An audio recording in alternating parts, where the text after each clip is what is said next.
നമസ്കാരം. കലിക ന്യൂസിലേക്ക് സ്വാഗതം.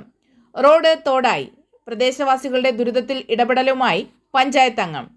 ചടയമംഗലം KSRTCക്ക് സമീപത്തു നിന്നും പൂങ്കോട് വാർഡിലെ നടുക്കുഭാഗത്തേക്ക് പോകുന്ന റോഡിൽ വെള്ളക്കെട്ട് രൂക്ഷമായി.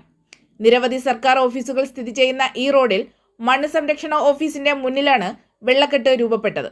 ഇതുമൂലം കാൽനട യാത്രക്കാർ ദുരിതത്തിലായി. നാട്ടുകാർ വിവരം അറിയിച്ചതിനെ തുടർന്ന് വാർഡ് മെമ്പർ സ്ഥലത്തെത്തി പഞ്ചായത്തിലെയും ബ്ലോക്കിലെയും ഉദ്യോഗസ്ഥരെ ബന്ധപ്പെട്ടു. തുടർന്ന് ബ്ലോക്ക് പഞ്ചായത്തിലെ ഓവർസിയർ സ്ഥലത്തെത്തി സ്ഥിതിഗതികൾ മനസ്സിലാക്കി ബന്ധപ്പെട്ടവരെ അറിയിച്ചു. മണ്ണ് സംരക്ഷണ കേന്ദ്രത്തിൽ മതിൽ കെട്ടി അടച്ചതോടെ വെള്ളം ഒഴുക്കിക്കളയാൻ സ്ഥലമില്ലാത്തതിനാലാണ് നിലവിൽ സ്ഥിതി രൂക്ഷമായിരിക്കുന്നത്.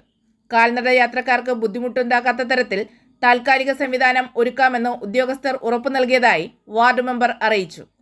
വെള്ളക്കെട്ട് പൂർണ്ണമായും ഒഴിവാക്കാൻ വേണ്ട നിർമ്മാണ പ്രവർത്തനം നടത്തുന്നതിനാവശ്യമായ നടപടി സ്വീകരിക്കുമെന്നും അവർ കൂട്ടിച്ചേർത്തു. ഇത് സംബന്ധിച്ച് പഞ്ചായത്ത് സെക്രട്ടറിക്ക് പരാതിയും നൽകിയിട്ടുണ്ട്. Poonkode ward member Usha boss, Congress മണ്ഡലം പ്രസിഡന്റ് AR റിയാസ് തുടങ്ങിയവർ നേതൃത്വം നൽകി. ഈ റോഡ് അറ്റകുറ്റപ്പണിക്കായി ബ്ലോക്ക് പഞ്ചായത്തിൽ ഫണ്ടിൽ നിന്നും 10 ലക്ഷം രൂപ ഇപ്പോൾ അനുവദിച്ചിട്ടുണ്ട്.